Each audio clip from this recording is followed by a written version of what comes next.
When my son, Brady, was 8 weeks old, I led my first Charis retreat in the Diocese of Baton Rouge. I remember kneeling at the closing mass both exhausted and energized from juggling being both mom and minister, and begging God, if you want me to continue this ministry, show me how. Is this a both and call or an either or call for me, God? The words, gentle as always, rose up within me, both and, as discernment so often goes, I rediscern this call to be both mom and minister frequently.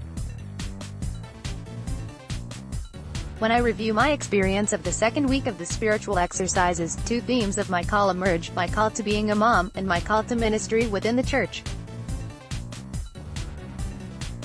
My call to motherhood resonated strongly with Mary mothering Jesus.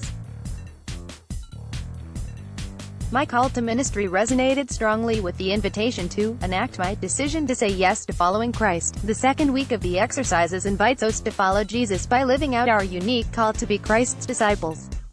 We are invited to follow Christ and let Christ show us how he wants us to live out our discipleship. Just 2 weeks ago, I found myself at the end of my 12th Charis retreat with those familiar feelings that an authentic calling brings: exhaustion and energy.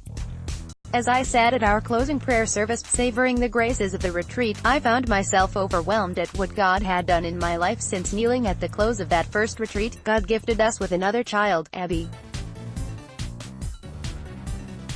God not only saw me through 2 more retreats in the Diocese of Baton Rouge, but God saw me through 9 more retreats in Athens, Georgia.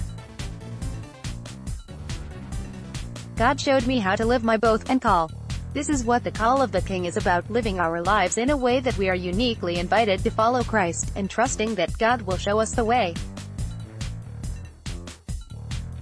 I hope to remember his life brings change in our lives, and I fret over whether or not I will know how to continue to live my both and calling.